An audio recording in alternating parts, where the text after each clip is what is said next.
Okay, so my name is Saima Naz. I was born in Lahore, Pakistan. My family moved to Canada in 1989. I was born in 1982, so I was still a little girl when my parents moved to Canada. We originally landed in Montreal. I think it was a little bit too cold for my family, so we got in a car and we did this epic road trip with my father across Canada to Vancouver, Surrey in particular. And we landed in Surrey, I believe it was in 1992, and we didn't know a single soul here. And so we actually, our first couple of weeks, we lived in a mosque. So that's where we stayed, and the mosque is actually on Highway 10, or it was back then. Highway 10, which is now, it's no longer there anymore. There's so much development that's taken place in Surrey.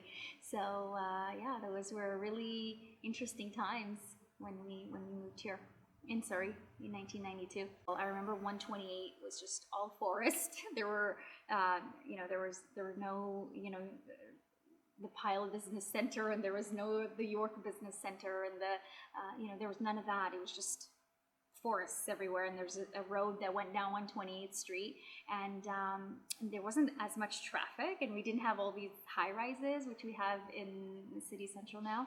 So definitely it was a very small town. It was a very large town, but there wasn't a lot of traffic. Like you could get to one side of Surrey to the other relatively quickly. But now it's like you're trying to come from Guildford to Newton in your half an hour easy. So lots has changed. I remember,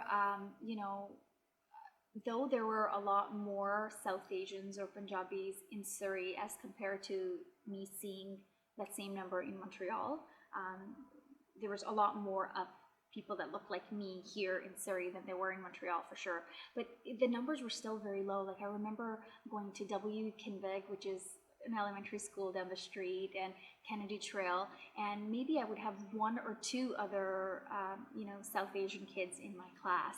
And I remember on picture day, our mothers would dress us up in our, Southeast Asian outfits, and our hairs would be done with ribbons, and those were our photos.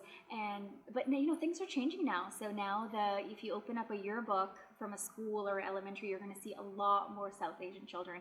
That wasn't my experience. So I remember when I went from elementary school to high school, it was like, oh, great, there's more of me in this school. Because in elementary school, there was maybe one or two other kids in your class, and all of a sudden you go to like Princess Margaret or Queen Elizabeth, and you're like, oh, there's so many more of us. So it was nice. And now I feel the numbers have increased tremendously, and things are changing. I was born in Lahore, Pakistan.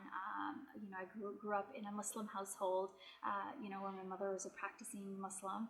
And so oftentimes when I would speak in Punjabi, people would, and my name is Saima, but for whatever reason, it would come across as Selma, which Selma is a very Punjabi name on both sides of the border. So people would just assume that I was sick. I would say, they would say, you're Punjabi, right? And I said, yeah, so you're sick. And I said, no, actually I'm Muslim. And the shock of it, because I think a lot of the times people that have lived in Surrey for long periods of time, they aren't educated on the fact that Punjab, after 1947, was actually divided into two parts, and half of it went to India and the other half has gone to Pakistan, and actually the larger part of Punjab is in Pakistan. So when you say you're Punjabi, that doesn't mean that what your religion is, that doesn't mean any of that. It just is the area that you're from, or the province that you belong to, or and so I'm Punjabi, but I'm Muslim. I'm Punjabi, and I'm Pakistani, and I'm Canadian, and I'm from Surrey. So I think there's layers upon layers of identities that are wrapped up in this term of being Punjabi. And so for me, that was something that a conversation piece that I constantly, same conversation I would have with people. You're Punjabi, yeah, I'm Punjabi. And then the assumptions that would come along with it.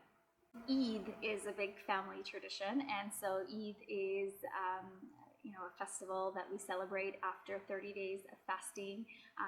My mom wakes up in the morning, and before we go for our Eid prayer, my mom makes Saima for us, which is traditional food, and so that's always been a tradition in our home.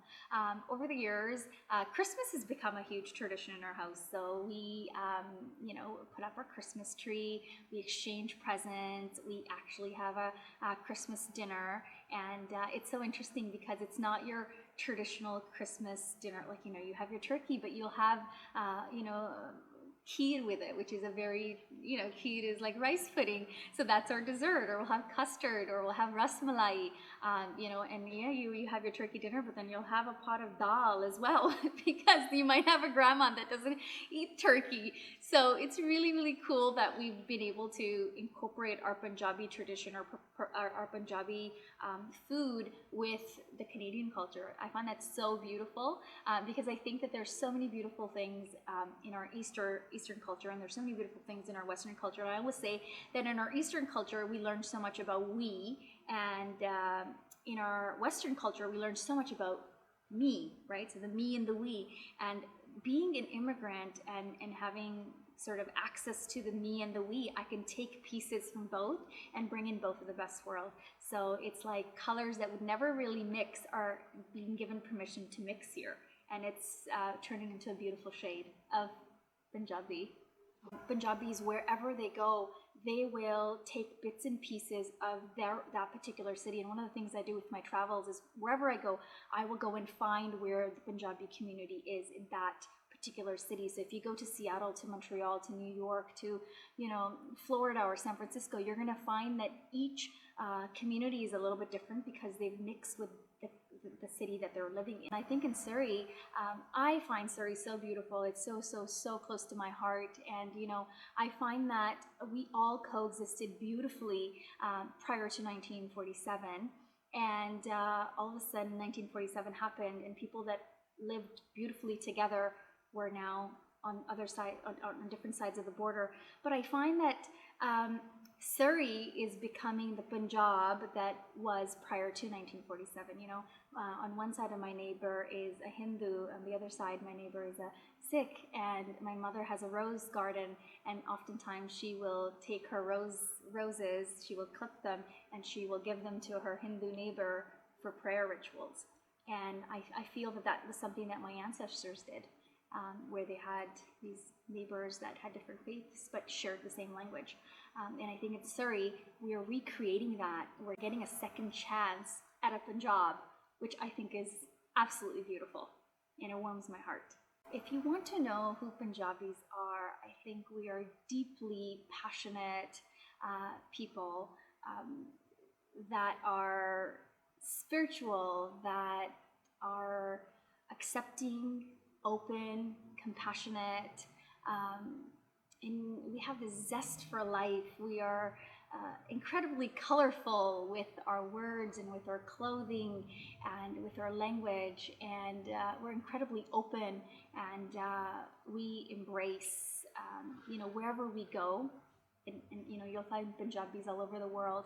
And one of the beautiful things is wherever we go, I feel like we take on that culture. Parts of that place become part of our DNA as well. So get to know us, like Bali said. Say hi, come have a cup of tea with us, get to know us, and you're going to fall in love.